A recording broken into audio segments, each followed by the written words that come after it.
Welcome to my channel, a lead that bring your story about the love of a mafia boss. Now let's listen. The recycled air of the cabin dried my throat as I shifted uncomfortably in my economy seat. My neck ached from the awkward angle, and the thin airline blanket did little to ward off the chill. Flight 2187 to Rome, a desperate escape on my maxed-out credit card, a one-way ticket to anywhere that wasn't Boston, wasn't the shambles of my life. More water, miss? The flight attendant's voice barely registered as I nodded, accepting the plastic cup with trembling fingers. 3 days without proper sleep had left my thoughts fragmented, my body running on the last dregs of adrenaline.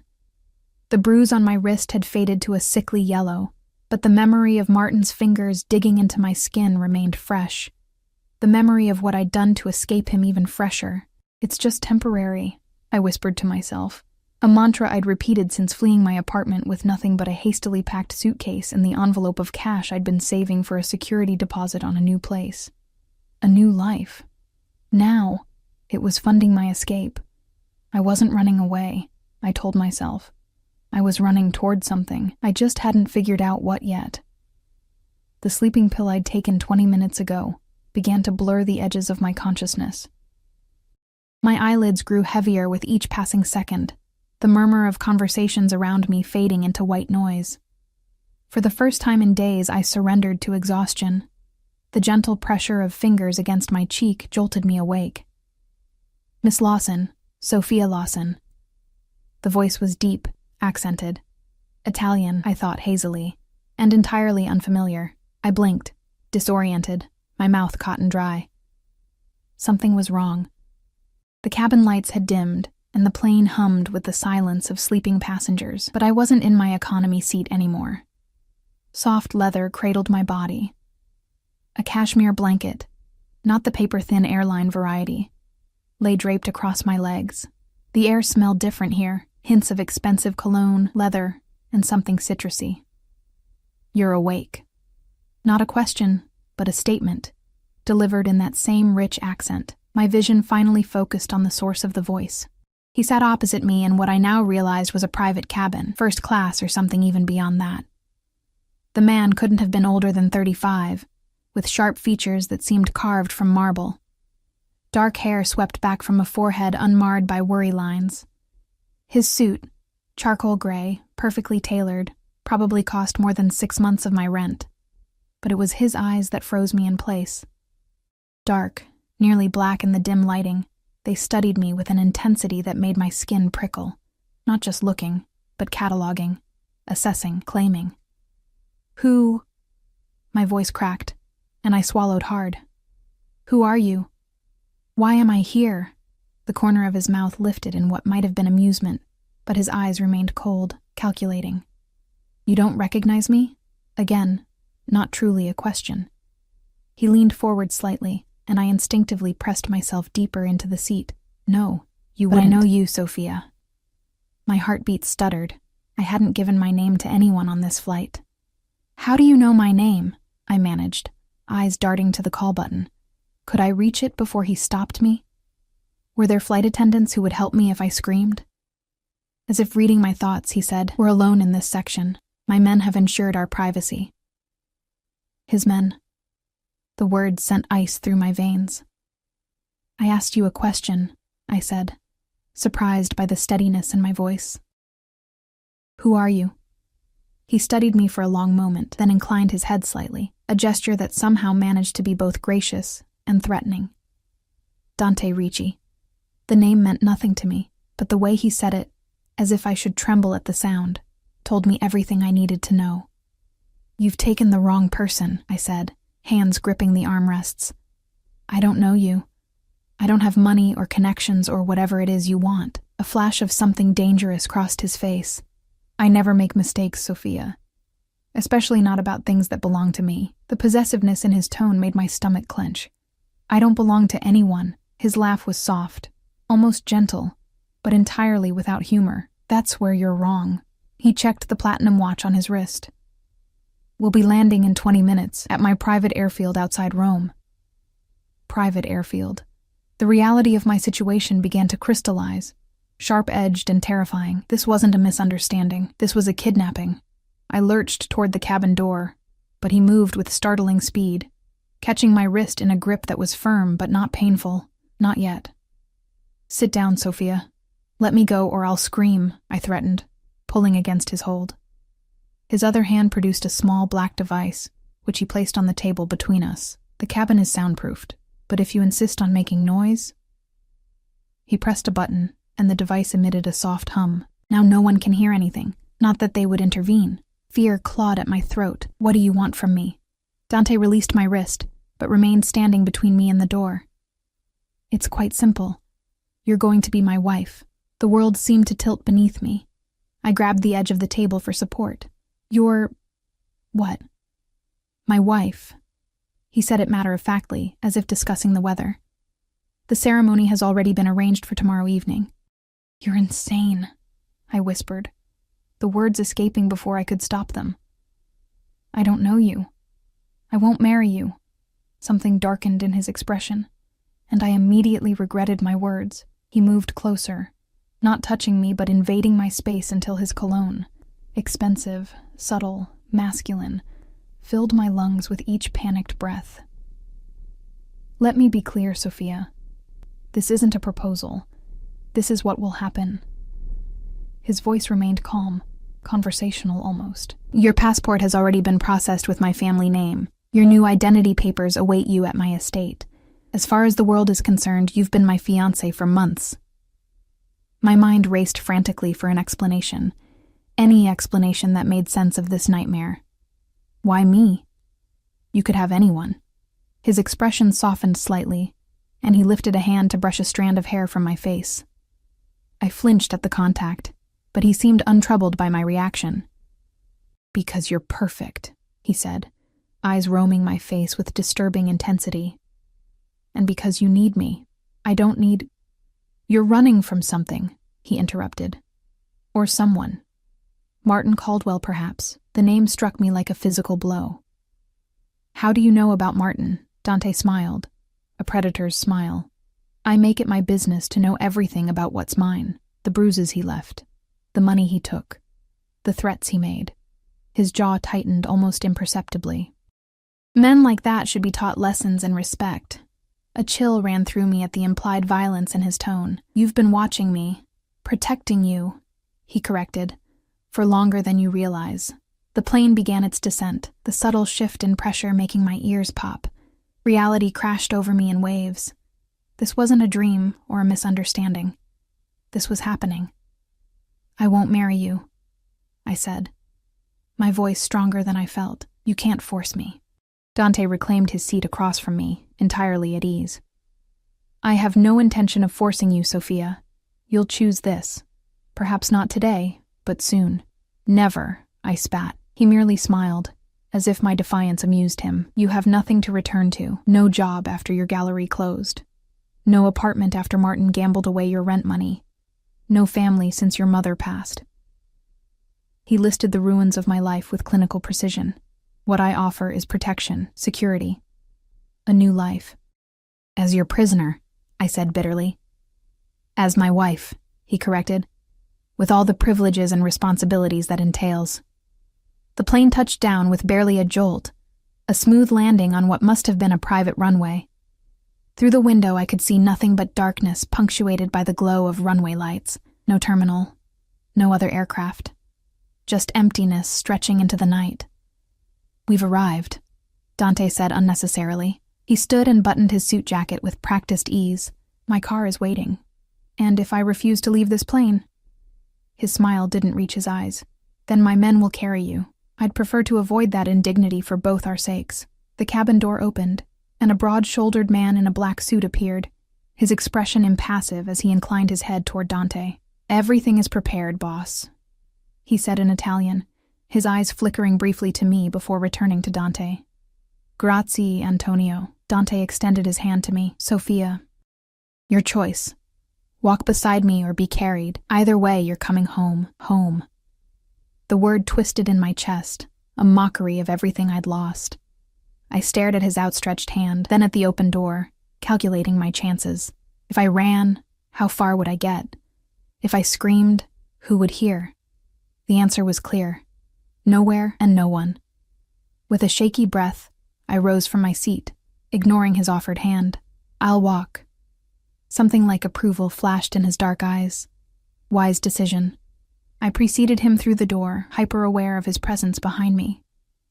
The air outside was cool, a gentle breeze carrying the scent of pine and earth. Nothing like the Boston spring I'd left behind. A sleek black Maserati waited on the tarmac, its engine purring softly. Another suited man held the rear door open, his gaze fixed somewhere over my shoulder. "Your new life begins now, Sophia," Dante murmured close to my ear, his hand coming to rest at the small of my back. Not gripping, not forcing, but present. Inescapable. "I promise you won't regret it." As I slid into the leather interior of the car, my heart hammering against my ribs, I already knew that was a lie. The door closed behind us with a soft, final click. I had escaped one cage only to find myself in another, one gilded with wealth and power, but a cage nonetheless. And as Dante settled beside me, his thigh brushing mine in the confines of the back seat, I realized with sickening clarity that this man, this stranger who had declared me his wife, might be far more dangerous than anything I'd left behind. The car pulled away, carrying me into darkness, toward a future I hadn't chosen but couldn't escape. Not tonight, at least. But tomorrow. Tomorrow I would find a way out. I had to. The journey from the airfield to Dante's estate passed in tense silence. I pressed myself against the car door, creating as much distance as possible between us in the confined space. The Italian countryside rushed by in a blur of shadows, occasional lights from distant farmhouses the only indication we weren't completely isolated. "You should rest," Dante said, after nearly 20 minutes of silence. "It's been a long flight." I kept my eyes fixed on the window. "I'm not tired." A lie. Exhaustion weighed on me like a physical burden, but fear kept me alert, my body humming with adrenaline. I wouldn't sleep. Couldn't sleep. Not with him beside me. Not when I needed to memorize every turn, every landmark we passed. "Your body disagrees," he observed. "The circles under your eyes tell a different story." I turned to glare at him, finding his gaze already on me, studying with that same unsettling intensity. "Stop looking at me like that." "Like what?" There was genuine curiosity in his voice. "Like I'm a possession. Something you've acquired." His lips curved slightly. "Not acquired, Sophia. Reclaimed." The word sent a chill through me. "I was never yours to begin with." Instead of answering, he reached into an interior compartment and withdrew a small silver flask. "Water," he explained, offering it to me. "You're dehydrated from the flight." I hesitated, suspicion flaring. "How do I know it's just water?" Something dangerous flickered in his expression. "I don't need to drug women to have them in my bed, Sophia." His voice had dropped lower, a rough edge to his words that made my skin prickle. "When that happens between us, you'll be fully conscious. I want you to remember every moment." Heat rushed to my face despite my fear. "That will never happen." Dante merely smiled and returned the flask to its compartment. "We'll see." The car turned onto a long, winding road that climbed gradually upward. Ancient cypress trees lined the drive, their silhouettes black against the night sky. As we crested a hill, the estate came into view, and I couldn't suppress a small gasp. It wasn't just a house. It was a fortress. A massive stone villa sprawled across the hilltop, lights glowing from dozens of windows. The architecture spoke of centuries past. Renaissance, perhaps, but the security features were thoroughly modern. I spotted cameras mounted discreetly among the ornate stonework, and what looked like motion sensors placed strategically throughout the grounds. "Welcome to Villa Ricci," Dante said, watching my reaction. "My family has owned this land for 8 generations." The car rolled to a stop in a circular driveway before massive wooden doors. Before the driver could exit, the doors swung open, and a middle-aged woman emerged, her silver-streaked hair pulled into a severe bun. "That's Elisabetta," Dante explained as the driver opened my door. "She's run the household since I was a boy. She'll see to your needs." "My need is to go home," I muttered. but stepped out of the car anyway. The night air was cool against my face, carrying the scent of jasmine and something earthy. Somewhere in the darkness, water flowed, a fountain or perhaps a stream. Elisabetta approached, her keen eyes assessing me from head to toe before she offered a small, formal bow. "Signora," she greeted me, her accent thicker than Dante's. "We have prepared your rooms. You must be tired after your journey." Before I could correct her presumptuous use of signora, Dante's hand settled at the small of my back again, guiding me forward. "Show Sophia to the East Wing suite," he instructed Elisabetta, "and have Lucia bring up a light meal." "Of course, Signor Ricci." My legs felt leaden as I climbed the stone steps to the entrance, Dante's presence a constant pressure behind me. The foyer we entered was cavernous, with a vaulted ceiling adorned with frescoes that, even in my distressed state, I recognized as masterful. A sweeping marble staircase dominated the space, flanked by sculptures that belonged in a museum. "Your home is impressive," I said, the words inadequate for the grandeur surrounding us. "Our home," Dante corrected smoothly. "You'll have time to explore tomorrow. Tonight you need rest." I wanted to argue, to demand answers, explanations, a way out, but fatigue was beginning to win the battle against adrenaline. My vision blurred slightly at the edges, my thoughts becoming fuzzy. Elisabetta led us up the staircase and down a long corridor lined with paintings, portraits mostly, stern-faced men and women who shared Dante's sharp features and penetrating gaze. His ancestors, watching our procession with painted disapproval. We stopped before a set of double doors, which Elisabetta opened with a small, old-fashioned key. "Your suite, signora," she announced, stepping aside. The room beyond was larger than my entire Boston apartment, with soaring ceilings and tall windows currently covered by heavy brocade drapes. A massive four-poster bed dominated one wall, draped in what looked like silk. A sitting area with elegant antique furniture occupied another corner, while a marble fireplace, already lit and crackling with warmth, filled the room with golden light.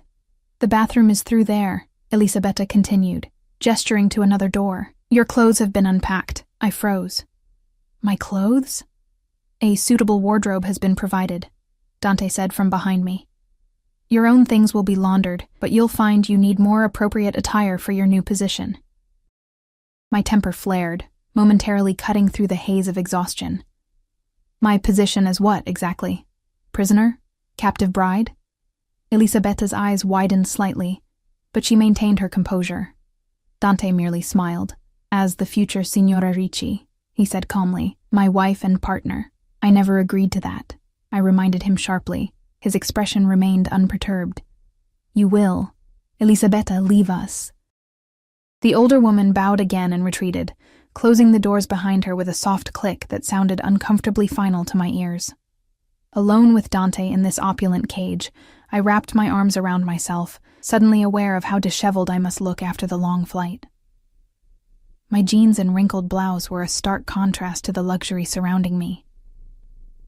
"Why are you doing this?"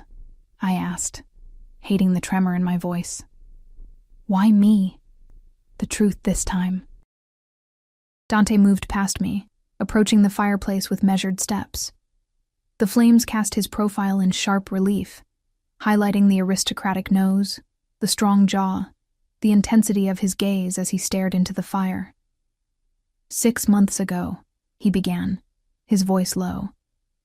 "I was in Boston on business, a gallery opening. Emerson Fine Arts." My heart skipped a beat. "My gallery." He nodded without looking at me. "I saw you there, moving among the guests, speaking about the pieces with such passion. Such knowledge." He turned then, his dark eyes finding mine across the room. "Do you remember that night? A man purchased the Colesi sculpture. Paid in cash." I did remember. The sale had kept the gallery afloat for another month, a temporary reprieve from the financial troubles that would eventually force us to close. "That was you?" "It was." He moved toward me, each step deliberate. "I returned the following week and the week after. You never noticed me. You were too consumed with saving your failing business.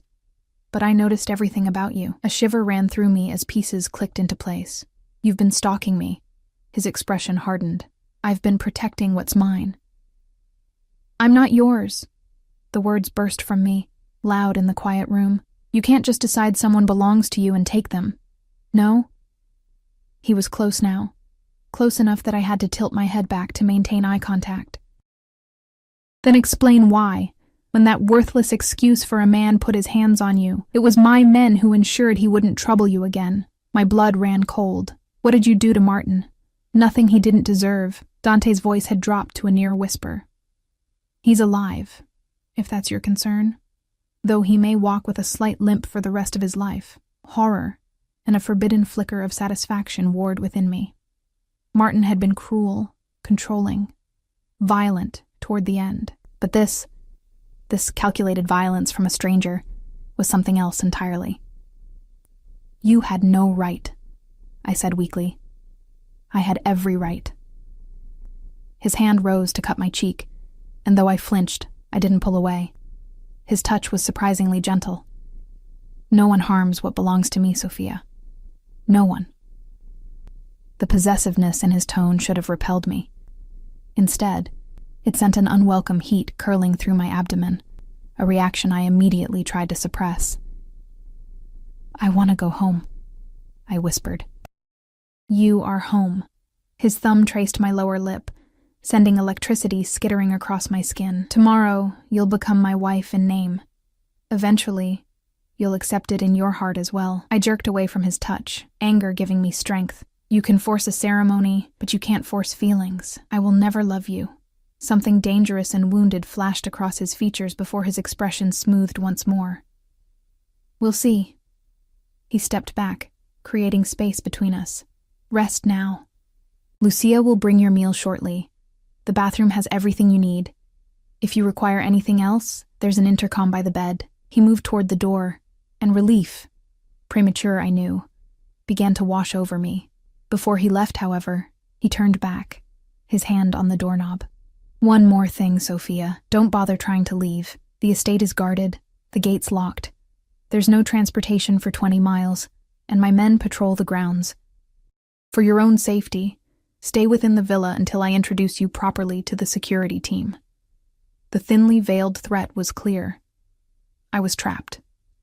Sleep well, Mia Cara, he said softly. Tomorrow begins our life together. The door closed behind him, and I heard the unmistakable sound of a key turning in the lock. Tears of frustration burned behind my eyes, but I refused to shed them. Crying wouldn't help me escape. I crossed to the nearest window and pulled back the heavy drapes. Beyond the glass lay darkness, the grounds of the estate barely visible in the moonlight. I could make out gardens, what looked like a maze of hedges, and in the distance, a high stone wall topped with what might have been security sensors. Beyond that, the black silhouettes of mountains against a star-scattered sky. I was in the middle of nowhere, locked in a stranger's mansion, about to be forced into a marriage I never agreed to. My situation seemed hopeless, but I refused to give up. I turned from the window and began a systematic exploration of my prison, searching for weaknesses, escape routes, anything I could use. The bathroom was as luxurious as the bedroom. Marble and gold fixtures, a sunken tub large enough for 3 people, and a shower encased in glass. Expensive toiletries lined the counter, all in my preferred brands. Another chill ran through me at this evidence of Dante's surveillance. The closet was worse. Racks of clothing in exactly my size. Dresses, blouses, skirts, all in styles I might have chosen myself if I had unlimited funds. Shoes lined one wall, handbags another. Lingerie occupied several drawers, pieces more revealing and sensual than anything I'd ever owned. I slammed the closet door shut and continued my search. 20 minutes later, I had to admit defeat. The windows were sealed and likely alarmed. The air vents were too small for even my slim frame. The door was solid oak, the lock unpickable with the tools at my disposal. Even the fireplace was gas-operated, its chimney too narrow for escape. A soft knock at the door interrupted my increasingly desperate thoughts. "Signora, your meal," called a young woman's voice. I didn't respond, hoping she might use a key to enter, a key I could perhaps steal. Instead, I heard a metallic sound, and a small panel at the bottom of the door slid open. A tray appeared in the opening before the panel slid shut again. My heart sank. Even this small opportunity was denied me. I approached the tray cautiously. Despite my hunger, I hesitated before the covered dishes. What if the food was drugged? But why would Dante bother with such subtlety now, when I was already his prisoner? Lifting the silver covers, I found a light meal of pasta, bread, and a small salad, along with a carafe of water and a glass of red wine. My stomach growled traitorously. I hadn't eaten since the meager airline meal hours ago. I ate standing up, using only the water and leaving the wine untouched. When I finished, I pushed the tray back through the panel, which opened immediately. Someone had been waiting outside. Exhaustion crashed over me in waves. The bed, with its silken covers and plump pillows, beckoned despite my determination to stay alert. I compromised by lying on the small sofa in the sitting area, pulling an Afghan over me. Just a few minutes of rest, I told myself. Just enough to clear my head and formulate a plan. But as soon as my eyes closed, consciousness slipped away, dragging me down into darkness where Dante's voice followed me, whispering words of possession and forever. Sunlight streaming through a gap in the curtains woke me, momentarily disorienting me as I blinked at unfamiliar surroundings. For one blessed second, I thought I was in a hotel, that yesterday had been a bizarre dream. Then reality crashed back. The luxurious room, the locked door, Dante Ricci and his impossible claim. "You're going to be my wife." My back ached from sleeping on the sofa and my mouth felt dry. I rose stiffly, pushing aside the Afghan that had kept me warm through the night. The ornate clock on the mantelpiece showed just past 8 in the morning. In a few hours, according to Dante, I would be forced into a wedding ceremony with a man I'd known for less than a day. Not if I could help it. I crossed to the bathroom, relieved myself, and splashed cold water on my face. The mirror reflected a woman I barely recognized. Pale, with shadows beneath her eyes, hair tangled from restless sleep. I looked haunted. Hunted. Another knock at the door made me freeze. "Signora?" A female voice, young, not Elisabetta from last night. "I've brought breakfast and fresh clothes for your bath." I remained silent, heart pounding. "Signora, I can hear you moving." "Signor Ricci instructed me to prepare you for today's events. Please open the door." "It's locked," I called back, voice raspy from sleep and fear. "I can't open it from this side." A pause, then the sound of a key turning. The door swung open to reveal a young woman, perhaps 20, with olive skin and dark hair pulled into a neat bun. She wore a simple black dress, a uniform of sorts, and carried a tray in one hand, garment bags draped over her other arm. "I am Lucia," she introduced herself, entering the room and setting the tray on a small table. "Signor Ricci's personal maid. I'll be assisting you today." I eyed the open door behind her. Freedom beckoned, but I knew I wouldn't get far if I ran now, disheveled and disoriented, with no idea of the layout of the villa or the grounds beyond. Better to gather information first. Learn the routine. Find the weaknesses. "I don't need assistance," I said, moving away as she approached with the garment bags. "And I won't be participating in any ceremony today." Lucia's expression remained carefully neutral as she laid the garments across the bed. "Signor Ricci suggested you might be reluctant." She unzipped one bag to reveal a cream-colored dress that, despite my situation, made my breath catch. The fabric looked impossibly soft, the design elegant and understated. "He asked me to tell you that cooperation today will be rewarded with freedoms tomorrow." "What kind of freedoms?" I asked, unable to keep the bitterness from my voice. A longer leash for his new pet? A flicker of something, sympathy perhaps, crossed Lucia's features before her professional mask returned. Access to the grounds and libraries, permission to make telephone calls with supervision. I laughed harshly. How generous of my captor. "Signor Ricci is many things," Lucia said carefully. "But he is not cruel without purpose." The implication that he could be cruel with purpose sent a chill through me. "Is that supposed to comfort me?" Instead of answering, Lucia gestured to the breakfast tray. "You should eat. It will be a long day." My stomach growled traitorously. The tray held fresh pastries, fruit, yogurt, and coffee that smelled divine. I hadn't had real Italian coffee in years. Not since studying abroad in Florence during college. "Fine," I conceded, sitting at the small table. But I want answers while I eat, real ones. Lucia hesitated, then gave a small nod. I will answer what I can. I took a bite of a flaky pastry, closing my eyes briefly at the buttery perfection. When I opened them, Lucia was watching me with something like approval. First question, I said, washing down the pastry with a sip of coffee. Who exactly is Dante Ricci? And don't just say he's your boss. Lucia's hands twisted together briefly before she clasped them at her waist. Signor Ricci is one of the most powerful men in northern Italy. His family has controlled this region for generations. Controlled how? I pressed. What business is he in? Many businesses, she replied carefully. Import, export, real estate, banking, art collection and restoration. I heard what she wasn't saying. He's Mafia, isn't he? Lucia's eyes widened, darting to the door as if afraid someone might overhear. We do not use such terms, signora. The Ricci family is respected, feared, and obeyed. That is all you need to know. The confirmation, even unspoken, made my blood run cold. I was in the clutches of not just any kidnapper, but a mafia boss. The kind of man who could make people disappear without a trace. I forced myself to take another bite, to appear calmer than I felt. Why me? Why does he want to marry me specifically? There must be plenty of willing women. Something like pity crossed Lucia's face. Too many willing women. Women who want his money, his power, his name, none who challenge him, who make him feel. She paused, searching for the right word. Alive.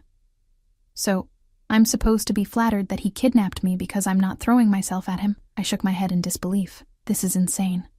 Perhaps, Lucia acknowledged. But it is happening nonetheless. I pushed the tray away. Appetite gone. Last question. What happens if I refuse to go through with this ceremony today? If I scream, or run, or fight? Lucia's expression grew somber. Signor Ricci always gets what he wants, signora. Always. The ceremony will proceed with or without your cooperation. But your life here will be determined by your choices today. The threat was clear. Comply or suffer the consequences. I stood, anger temporarily overwhelming fear. I want to see him. Now. Before anything else happens. Lucia hesitated, then nodded. I will inform him of your request. But first you must bathe and dress. Those are his conditions for any meeting. I wanted to refuse on principle, to remain dirty and disheveled as a small act of defiance. But pragmatism won out. If I was going to face Dante Ricci again, better to do so with clear thoughts and a semblance of dignity. Fine, I conceded. I'll bathe. But I choose what to wear. Lucia's lips twitched in what might have been a suppressed smile.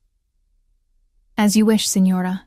I'll have the bath prepared. The bathroom transformed into a steamy sanctuary, as Lucia filled the massive tub with scented water. Despite everything, I couldn't deny the appeal of sinking into its depths, washing away the grime of travel and fear. When Lucia left to give me privacy, I stripped quickly and submerged myself, letting the hot water ease my tense muscles. As I bathed, I tried to think rationally. Dante Ricci wanted me as his wife. Not dead, not harmed, at least not physically. That gave me time to plan, to observe, to find a way out. If I had to play along temporarily to ensure my survival, I would.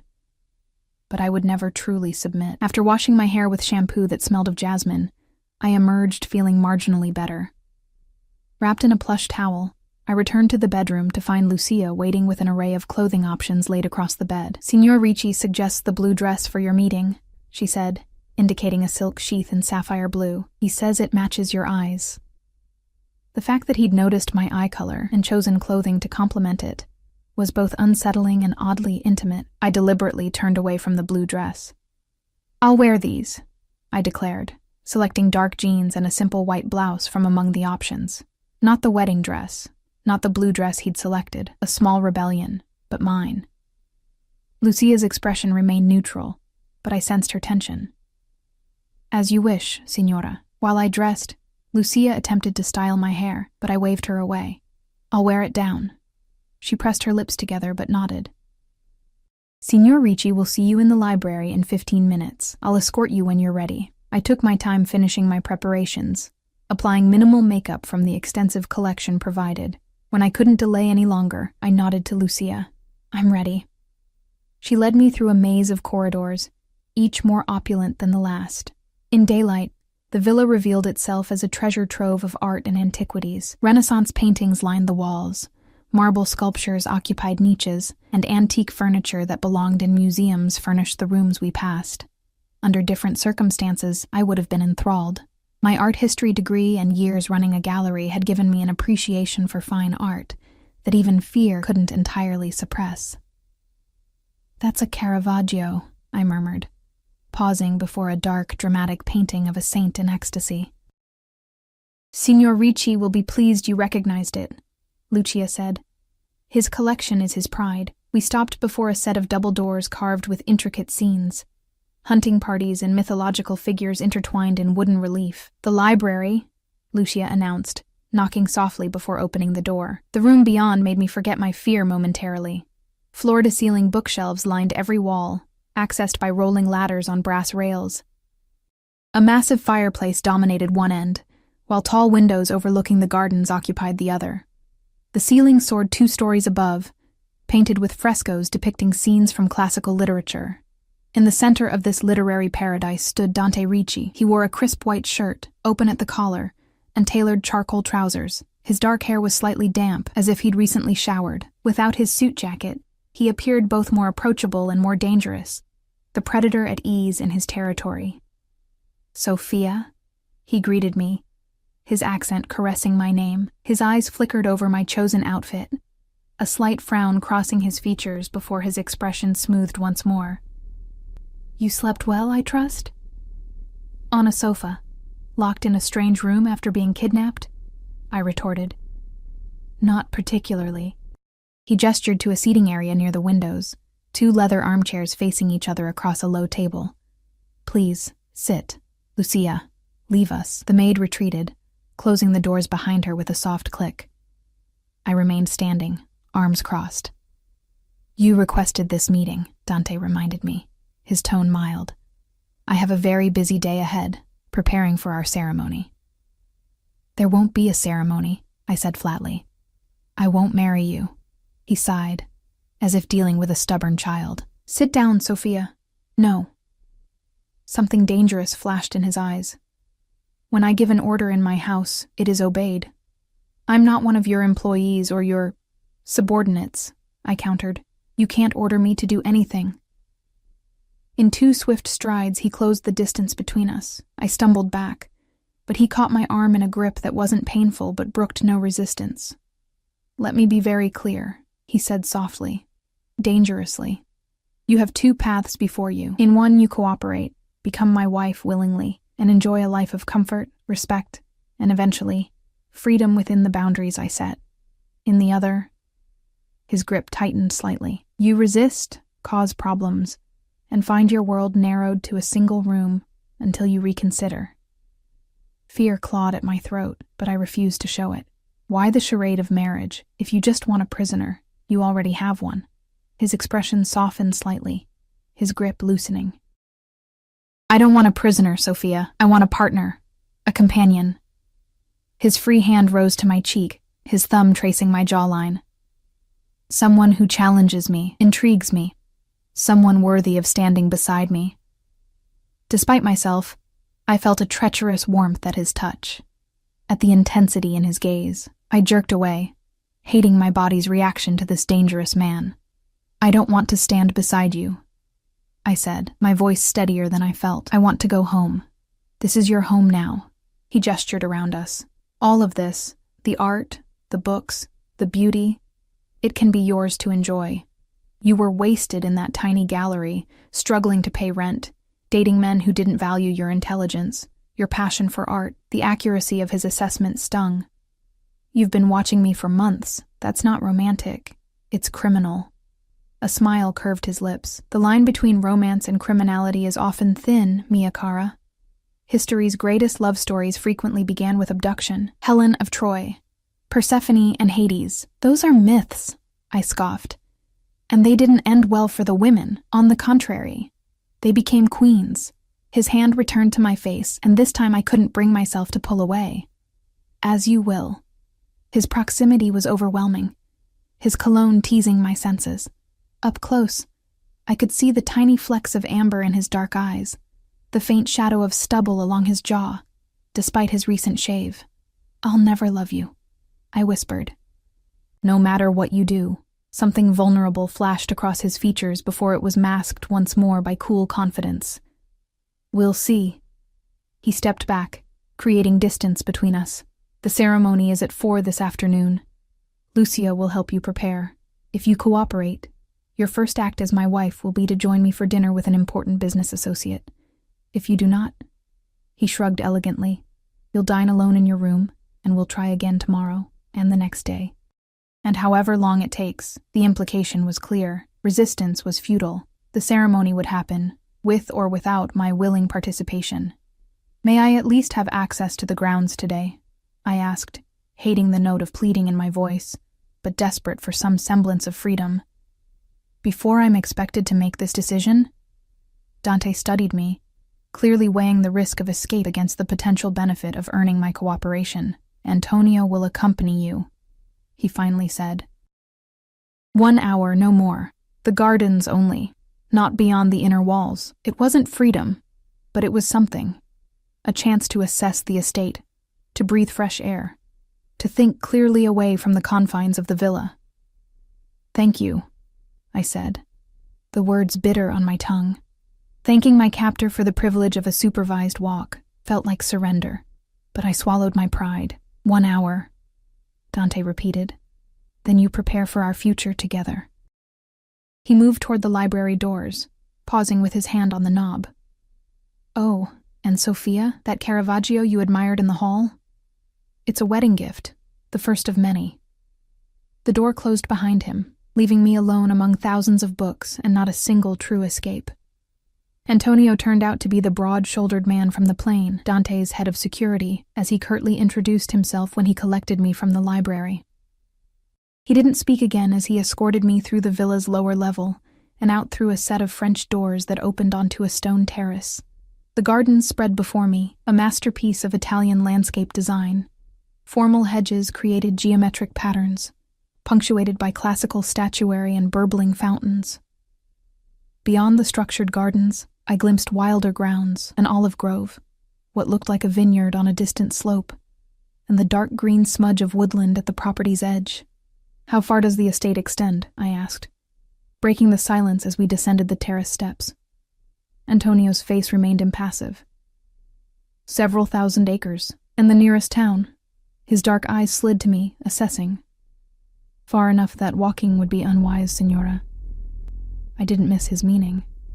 Even if I managed to escape the villa and its grounds, I'd be stranded in the Italian countryside, miles from help. Still, I filed the information away. Better to know the full scope of my prison. "You work for Dante," I said, trying a different approach as we strolled along a gravel path between rows of cypress trees. "How long?" 10 years. His answer was clipped, but at least he'd responded. "And what exactly does he do that requires such security?" I pressed, watching his expression for any reaction. "I'm about to become his wife, apparently. Shouldn't I know what business I'm marrying into?" Antonio's jaw tightened. "Signor Ricci has many business interests." "It's not my place to discuss them." "Is he dangerous?" I asked bluntly. That earned me a sharp look. "Everyone is dangerous with the right motivation, Signora. That's not an answer." Antonio stopped, turning to face me fully for the first time. His expression remained neutral, but I sensed a shift in his demeanor. "Signor Ricci is a powerful man who protects what belongs to him. Sometimes that requires measures others might find extreme." A chill ran through me despite the warm morning sun. "And now he thinks I belong to him." "You do." The certainty in Antonio's voice was unsettling. "The sooner you accept that reality, the easier your life will become." I looked away, unwilling to let him see how his words affected me. "I'd like to continue walking. I only have an hour." We resumed our circuit of the gardens in silence. I used the time to study the layout of the grounds, noting the positions of security cameras disguised among the foliage, the patrol patterns of guards I glimpsed at the perimeter, and what appeared to be a helicopter pad on a distant section of lawn. The villa itself was even more imposing in daylight. a sprawling 3-story structure of honey-colored stone, with wings extending in several directions. From this vantage, I could see that my bedroom was located in the east wing, second floor, with a balcony overlooking a rose garden currently bursting with crimson blooms. As we approached a marble fountain depicting Neptune and his court, I noticed a sleek black car pull up to the villa's main entrance. 2 men emerged, one clearly a chauffeur, the other an older gentleman in an expensive suit, carrying a leather portfolio. "Who's that?" I asked Antonio, nodding toward the new arrival. "Judge Bartelli," he replied after a moment's hesitation. "Here to officiate the ceremony." My stomach twisted with renewed anxiety. "Is that legal? A forced marriage?" Antonio's expression didn't change. "The judge sees only what Signor Ricci wishes him to see. As far as he's concerned, you are a willing bride who has been engaged to his friend for 6 months. And if I tell him otherwise?" His gaze was almost pitying. "Then your life becomes much more complicated, Signora. The judge is loyal to the Ricci family, has been for decades. Your protests would change nothing except Signor Ricci's patience with you." The implication was clear. Resistance would only make my situation worse. I swallowed hard, trying to quell the panic rising in my chest. "Time to return to the villa," Antonio announced, checking his watch. "Lucia will be waiting to prepare you." As we walked back, I noticed activity around the grounds.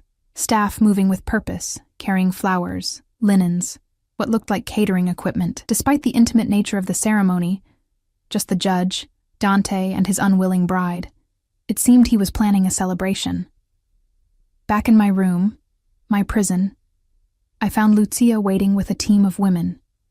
A stylist for my hair, another for makeup, a third who seemed to be a seamstress, holding what could only be the wedding dress. "I won't wear that," I declared immediately, backing away from the cream-colored gown. Lucia sighed. "Signora, please. It will be easier for everyone if you cooperate." "Easier for everyone except me," I countered bitterly. A new voice interrupted from the doorway. "Leave us!" Dante stood there, impeccable in a tailored black suit, watching me with those intense, dark eyes. The women scattered like startled birds, Lucia the last to leave, closing the door behind her with a significant look I couldn't interpret. Alone with him again, I felt my heart rate accelerate. "Come to make sure your bride doesn't run away?" He entered the room fully, moving with that predator's grace. "I came to give you this." He withdrew a small velvet box from his pocket. I didn't move to take it. "What is it?" "See for yourself." He placed it on the table between us. Curiosity warred with defiance. Finally, I reached for the box, opening it carefully, as if it might contain something dangerous. Inside lay a delicate silver bracelet, its links interspersed with small sapphires that matched my eyes. It wasn't ostentatious or flashy, actually quite beautiful in its simplicity, which somehow made it more unsettling. He'd chosen something I might have selected for myself. "It belonged to my grandmother," Dante said quietly. "She wore it on her wedding day, as did my mother on hers." The sentiment behind the gesture caught me off guard. "I can't accept this. It's not a request, Sophia." His tone remained gentle, but the steel beneath was unmistakable. "You will wear it today." I closed the box with a snap. Why go through this charade? Why a ceremony, a dress, family heirlooms? Why not just keep me locked up if what you want is possession? Something shifted in his expression. A softening around the eyes, a tension in his jaw, because a man in my position needs a wife, not a prisoner. I need someone who can stand beside me at business dinners, charity galas, family events. Someone intelligent, cultured, beautiful. His gaze traveled over my face with unsettling intensity. "Someone like you." "A trophy," I translated bitterly. "A partner," he corrected. "In time." I laughed, the sound harsh even to my own ears. "You think Stockholm Syndrome will eventually turn me into a willing accomplice? That I'll fall in love with my kidnapper?" Instead of anger, my words seemed to amuse him. "Love is not required, though I believe it will come. For now, I need only your cooperation." He glanced at his watch. "You have 2 hours before the ceremony. I suggest you use them wisely." He moved to leave, but I called after him. a desperate idea forming. Wait, if I do this, if I go through with your ceremony without fighting or screaming or telling the judge the truth, what do I get in return? Dante turned back, one eyebrow raised in interest. What do you want? Freedom to move around the villa and grounds without guards, access to a phone to call my friend Megan so she doesn't worry, and... I took a deep breath. No physical intimacy without my consent. His expression darkened at the last request. You think I would force myself on you? I don't know what you're capable of, I answered honestly. You've already kidnapped me and are forcing me into marriage. Where do your boundaries lie? For a moment, he looked genuinely offended. Then his expression cleared. Very well. Agree to become my wife today, convincingly, with no resistance. And I will grant your requests, with conditions. You may move freely within the inner walls of the estate. You may call your friend, but I will be present, and you will tell her only that you've met someone and decided to stay in Italy for a while. And as for the third, his gaze grew heated. I will not touch you until you ask me to. The confidence in his voice when he made that last statement sent an unwelcome shiver down my spine. I'll never ask. A slow smile spread across his face. We'll see. After he left, I sat motionless, staring at the velvet box. The deal I'd just made felt like surrender, but it was really strategy. Freedom to move around meant opportunities to learn the villa's layout, to observe guard rotations, to plan a real escape. A phone call to Megan, even a restricted one, would at least let her know I was alive, give her a hint of where to look if I disappeared. And the third condition, I pushed that thought away. I would never want Dante Ricci to touch me. Never. When Lucia and her team returned, I didn't resist as they prepared me for the ceremony. I allowed them to style my hair in soft waves, to apply makeup that enhanced without overwhelming, to help me into the cream-colored dress that fit as if it had been made for me, which, I realized, it probably had been. The woman I saw in the mirror looked like a bride, radiant, beautiful, serene. Only my eyes betrayed the truth, holding a wariness, a calculation that no amount of makeup could disguise. The bracelet, Signora, Lucia reminded me, holding out the velvet box. I allowed her to fasten it around my wrist, the silver cool against my skin, the sapphires catching the light. How do you know my size? I asked. For the dress, the shoes, everything, Lucia's expression remained carefully neutral. Signor Ricci is very thorough in his preparations. Of course he was. The man who had watched me for months, who had learned my favorite brands of toiletries and the color of my eyes, would certainly know my measurements. At precisely 4 o'clock, Antonio arrived to escort me downstairs.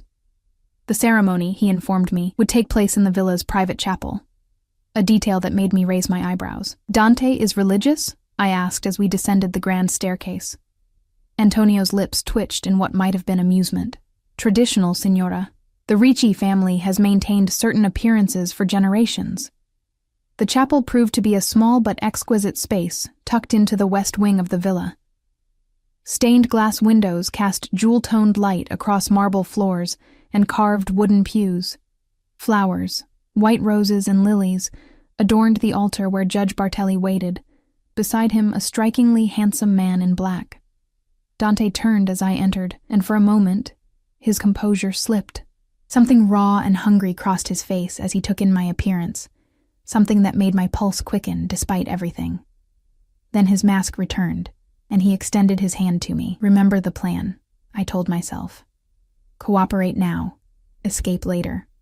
I placed my hand in his, allowing him to draw me to his side before the judge. Up close, I could see the fine details of his suit, smell the subtle cologne that had become disturbingly familiar. His hand was warm around mine, his grip firm, but not painful. You look beautiful, he murmured for my ears alone, like you were made to stand beside me. I said nothing, focusing instead on maintaining my facade of willing participation. The ceremony itself passed in a blur. Judge Bartelli spoke in Italian, then English, words about commitment and honor and fidelity that seemed a mockery under the circumstances. I repeated vows when prompted, my voice steady despite the turmoil inside me. Dante's responses came in that rich accent, confident, and possessive. When he slid a platinum band onto my finger, a simple, elegant ring that matched his own, his fingers lingered against my skin, tracing small circles that sent unwelcome heat up my arm. "You may kiss your bride," the judge announced with a smile. I tensed, but Dante was already leaning in, his hand coming up to cup my cheek. His eyes held a warning. "Remember our deal," before his lips touched mine. I expected the kiss to be brief, perfunctory. It was neither. His mouth moved against mine with surprising gentleness, coaxing rather than demanding. The hand at my cheek slid into my hair, cradling my head with unexpected tenderness.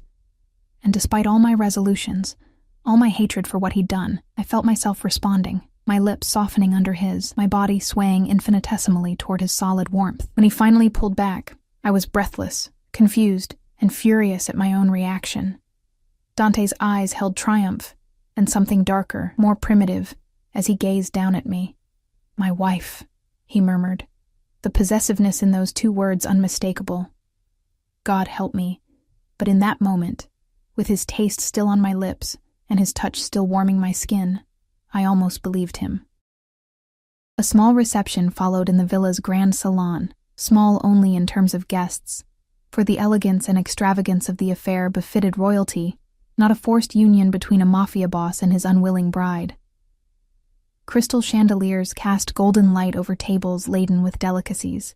Champagne flowed freely, and a string quartet played softly in the corner. The only attendees were Judge Bartelli, Antonio, Elisabetta, and a handful of what I assumed were Dante's closest associates, men with expensive suits and watchful eyes, accompanied by wives who studied me with undisguised curiosity. They greeted me as Signora Ricci, offering congratulations in Italian and English, their expressions revealing nothing about whether they knew the true nature of this marriage. Dante kept me close, his hand at the small of my back, a constant presence as we moved among the guests. To anyone watching, we must have appeared the picture of newlywed bliss. The handsome, powerful man and his beautiful bride, her cheeks flushed, her eyes bright. Only I knew the flush came from anger, the brightness from unshed tears. "Smile, mia cara," Dante murmured against my ear as we accepted another round of congratulations. "You're breaking our agreement." I fixed a smile on my face, wondering if it looked as false as it felt. "I'm here, aren't I? I said the vows. I didn't tell the judge I was kidnapped. What more do you want?" His hand slid from my back to my waist, drawing me closer to his side. "Conviction," he answered, his breath warm against my skin. "If we're to convince the world of our love story, you must play your part more convincingly." "I never agreed to pretend to be in love with you," I hissed through my smile, only to go through with the ceremony without resistance. His dark eyes held mine, something dangerous lurking in their depths. "Then consider it a necessary addition to our arrangement if you wish to maintain your privileges." Before I could respond, we were approached by an older man with silver hair and a commanding presence.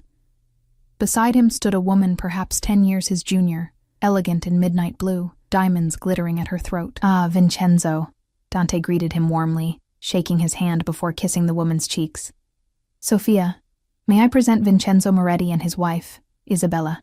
Vincenzo is my most trusted business associate and oldest friend. His father and mine built our enterprises together." I extended my hand, drawing on years of gallery openings and art events to summon my most professional smile. "A pleasure to meet you." Vincenzo kissed my hand, his eyes shrewd as they assessed me. "The pleasure is ours, Cara. When Dante told us he had found a bride in America, we were surprised. He has always been so particular." His gaze slid to Dante, but now I see he has chosen well.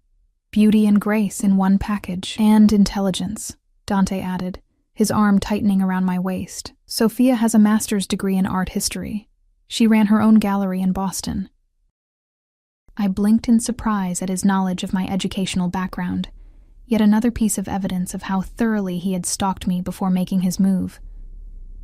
"How fascinating," Isabella said, her accent thicker than her husband's.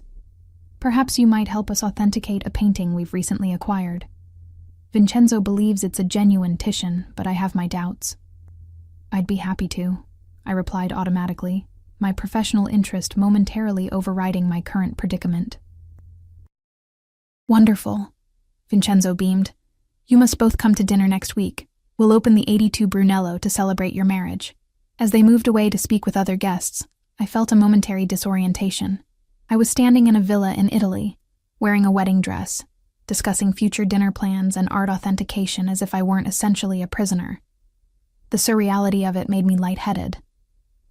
You're pale, Dante observed, guiding me toward a quiet alcove away from the guests. Sit. Drink this. He pressed a glass of water into my hand. I sank onto a velvet settee, grateful for the moment of respite. Why did you tell them about my background, my education? He sat beside me, closer than necessary, his thigh pressing against mine through the layers of my dress. Because it's the truth, because I'm proud of what you've accomplished. His expression grew contemplative. Your gallery was failing not for lack of your talent or knowledge, but because of economic forces beyond your control. Under my protection, you could curate again, build something lasting. The offer was tempting, dangerously so. My gallery had been my dream, my passion, before financial reality had crushed it. To have unlimited resources, connections to the art world, the freedom to create something truly special. I pushed the thought away. I don't want anything from you except my freedom. His smile held no humor, yet you've already accepted so much. The dress, the ceremony, the role of my wife. Under duress, I reminded him sharply. Perhaps at first, he acknowledged. But that kiss, Sophia. His voice dropped lower, intimate. That wasn't duress. That was desire. Heat flooded my cheeks as I remembered how I'd responded to him, how for a brief, traitorous moment I'd forgotten everything except the feel of his lips on mine. That was instinct. Meaningless. Liar, he murmured, but there was no anger in the word, only a certainty that infuriated me. Before I could retort, Antonio approached, his expression serious. Signor Ricci, a moment? Dante's demeanor shifted instantly, the attentive husband replaced by the commanding boss. Excuse me, mia cara, business that cannot wait, even today. He rose, straightening his jacket. Don't stray far. Left alone for the first time since the ceremony, I took the opportunity to assess the room more carefully, noting exits, the positions of security personnel, the layout of the adjacent spaces visible through arched doorways. If I was to escape, I needed to understand this labyrinth of a house. He won't let you go, you know. I startled at the voice, turning to find Isabella Moretti standing beside the settee, her expression unreadable. Excuse me? I managed, my heart rate accelerating. She sat gracefully in the spot Dante had vacated. I recognized the look in your eyes. Calculation, planning. She sipped her champagne delicately. I had the same look once, many years ago. Understanding dawned slowly. You weren't a willing bride either. A slight lift of her shoulders. Not quite a shrug. Too elegant for that. Vincenzo decided I would be his wife after seeing me at the opera in Milan. 3 days later, I was brought to his estate. Her gaze drifted to where her husband stood talking with Dante, both men's expressions serious. I tried to escape 4 times in the first month. My breath caught. What happened? The first time he caught me himself. The second, his guards. The third. Her expression clouded momentarily. The third attempt resulted in consequences I would not wish to revisit. And the fourth? I prompted when she fell silent. Isabella's smile was sad, knowing. The 4th time, I made it all the way to Florence. I was on a train to Rome when he found me. She twisted the diamond band on her finger. That was 26 years ago. The defeat in her voice made my stomach clench. So you just accepted it? Gave up? I adapted, she corrected, her gaze direct now. These men, they are from a different world, with different rules. Fighting is futile, but adaptation, she leaned closer. Adaptation can bring its own kind of power. I don't want power, I said quietly. I want freedom. Freedom is relative, Kara. Even in your old life were you truly free? Free from financial worries, free from the threat of men like your ex-boyfriend, free to pursue your passions without constraint. She gestured subtly around the room. I have traveled the world. I own 3 galleries in Milan, Florence, and Rome. My children attended the finest schools in Europe. Vincenzo denies me nothing, except the choice to leave, I pointed out. Her smile turned enigmatic. After a time, I no longer wished to leave. Stockholm Syndrome, I thought but didn't say. I would never surrender my will so completely. Never mistake captivity for choice. Just some things to consider, Isabella said, rising as Dante returned. I look forward to our dinner next week. Perhaps we can discuss art in a more relaxed setting. Dante watched her rejoin her husband, his expression thoughtful. What did Isabella have to say? Just offering congratulations. I lied, unwilling to share the true nature of our conversation. Something told me Dante wouldn't appreciate another man's wife offering insight into the reality of forced marriages in their world. He didn't appear to believe me, but he didn't press the issue. Our guests will be departing soon, then we have a more private celebration. Alarm must have shown on my face, for he immediately added, Nothing you haven't agreed to. Dinner, just the two of us. Then you may retire to your room, alone, as per our arrangement. The reminder of our deal calmed my racing heart somewhat. At least tonight, I wouldn't have to fight off unwanted advances. But tomorrow, and the day after, and all the days stretching before me in this gilded cage, how long could I maintain my resistance? Isabella's words echoed in my mind. Adaptation can bring its own kind of power. As the reception wound down and the guests departed, I found myself standing beside Dante on the villa's front steps, accepting final congratulations, playing the role of the happy bride. When the last car disappeared down the long driveway, he turned to me, something unreadable in his expression. You performed admirably, he said, guiding me back inside.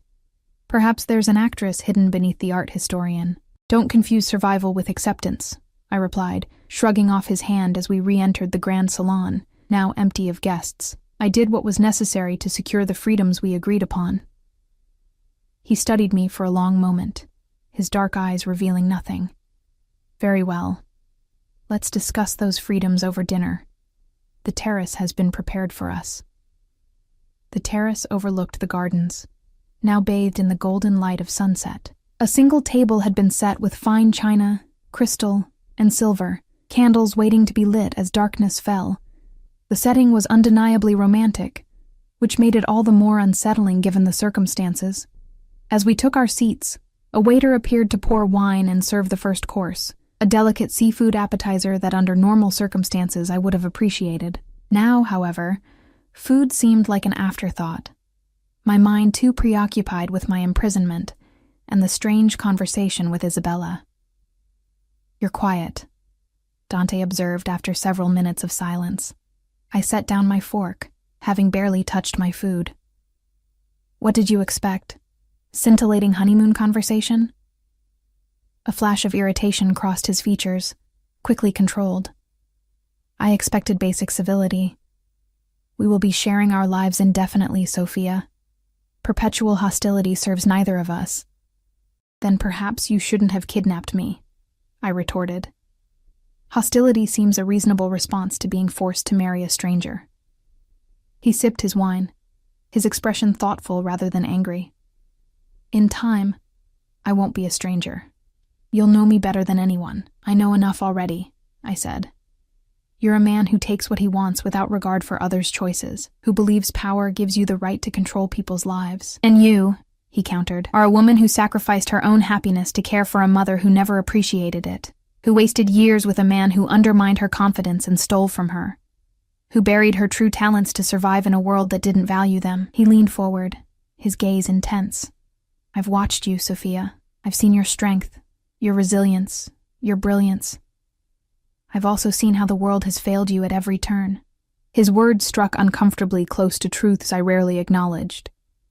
My mother's emotional manipulation before her death, Martin's gradual erosion of my self-worth, the financial struggles that had forced me to compromise my artistic vision for commercial viability.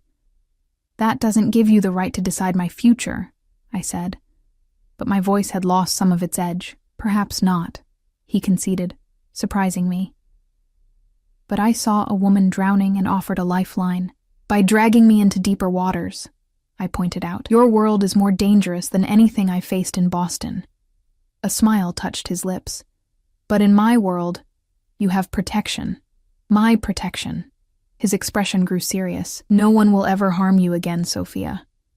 No one will take advantage of your kindness or steal what belongs to you. Your talents will be recognized, your passions encouraged. Is that truly such a terrible fate? Put like that, it sounded almost reasonable, which made it all the more dangerous. I couldn't allow myself to be seduced by the comfort and security he offered, not when the price was my freedom. You promised me certain freedoms, I said, deliberately changing the subject. When do they begin? Dante sat back, accepting the shift in conversation. Tomorrow. You may move freely within the villa and inner gardens. Antonio will show you the boundaries. You may call your friend Megan from my office after breakfast. I'll be present, as agreed. And my things? I asked. My own clothes, my phone, my personal items from the suitcase I had on the plane? Your clothes have been laundered and placed in your closet alongside the new items, he replied. Your phone has been temporarily confiscated for security purposes. Your personal items, books, toiletries, the photograph of your mother, are in your suite. The fact that he knew about the photograph, tucked into a side pocket of my suitcase, not visible unless someone had thoroughly searched my belongings, was yet another reminder of how completely my privacy had been invaded. Thank you, I said stiffly, the words bitter on my tongue. Thanking my captor for returning my own possessions felt like the ultimate surrender. As dinner progressed through several exquisite courses, a strange calm settled over me. Not acceptance, not yet, but a recognition that survival in this new reality would require strategy, patience, and adaptability. Isabella had survived 26 years in a similar situation. I would need her resilience if I were to endure this gilded prison long enough to find a way out. Or, a traitorous voice whispered in the back of my mind, long enough to determine if there might be advantages to staying. I pushed the thought away immediately. Stockholm Syndrome, I reminded myself again, the captive identifying with the captor. I wouldn't fall into that trap. Would you like to see the rest of the estate tomorrow? Dante asked as dessert was served, a delicate lemon sorbet that tasted of summer. The olive groves are particularly beautiful this time of year. I considered refusing on principle, but knowledge of my surroundings could only help my eventual escape. Yes, I said after a moment. I'd like that. Something like genuine pleasure crossed his face. The first expression I'd seen from him that didn't seem calculated. Good. We'll ride out after breakfast. Ride? I echoed. Horses, he clarified. The estate is too large to explore on foot. Do you ride? I nodded slowly. I took lessons in college. It's been a while, though. We have several gentle mares suitable for a returning rider, he assured me. Though I suspect you'll prefer something with more spirit once you've regained your confidence. The presumption that I would be here long enough to progress from a gentle mare to a spirited mount made my stomach clench. Yet I couldn't deny a flicker of interest at the prospect of riding through the Italian countryside, feeling the sun on my face, the wind in my hair, a taste of freedom, however illusory. As the sun disappeared beyond the distant mountains, and stars began to pepper the darkening sky, Dante rose and extended his hand to me. It's been a long day. I'll escort you to your suite. I stood without taking his offered hand. You're returning me to the same locked room? No locks tonight, he said, surprising me. You've honored our agreement. I'll honor mine. We walked in silence through the villa, climbing the grand staircase side by side. The distance between us remained carefully measured. Not touching, but close enough that I could feel the heat radiating from his body, smell the subtle cologne that had become distressingly familiar in such a short time. At the door to my suite, our suite, I supposed, though he'd promised separate sleeping arrangements for now, he paused, turning to face me. Today you became my wife in name, he said quietly. I know it wasn't by choice, but I promise you this, Sophia, I will earn your trust, your respect, perhaps even, one day, your affection. Despite everything, despite my hatred for what he'd done, I found myself momentarily disarmed by the sincerity in his voice. Good night, Dante, I said, unable to think of any other response. He lifted my hand to his lips, pressing a gentle kiss to my knuckles. The gesture was oddly formal, restrained, at odds with the possessiveness he'd displayed throughout the day. "Sleep well, Miyakara," he murmured. "Tomorrow begins our life together in earnest." I entered the suite alone, hearing the door close behind me, but no sound of a key turning in the lock. A small victory, but significant. My first step toward something resembling freedom in this strange new world. The wedding dress rustled as I moved through the dimly lit bedroom toward the bathroom, eager to wash away the day's events. As I passed a full-length mirror, I caught sight of my reflection, still in bridal white, Dante's bracelet glinting on my wrist, his ring on my finger. Sofia Ricci stared back at me, a stranger with my face. I turned away, refusing to acknowledge that woman. I was still Sophia Lawson inside, regardless of what documents now said, what vows had been forced from my lips. My identity remained my own, my will unbroken. As I prepared for bed, I replayed the day's events, analyzing each interaction, each piece of information gathered, the layout of the villa, the security patterns, Isabella's strange advice, Dante's unexpected promise of no locks. Tomorrow, I would begin exploring my prison properly, mapping escape routes, identifying weaknesses in the security. I would call Megan, find some way to signal my true situation without alerting Dante. I would learn the rhythms of this household, the habits of its master, and if, in the meantime, I had to play the role of willing wife to maintain my limited freedoms, well, that was merely strategy, not surrender. I slipped between silk sheets, the bed more comfortable than any I'd ever known. Outside my window, crickets chirped in the Italian night, a gentle breeze stirring the curtains. In this moment of quiet, of solitude, I could almost believe myself on an exotic vacation rather than living a nightmare. Almost, but not quite. As exhaustion finally claimed me, drawing me down into darkness, one thought surfaced from the chaos of my mind. I had survived day one as Dante Ricci's bride. Whatever came next, escape or adaptation, I would face it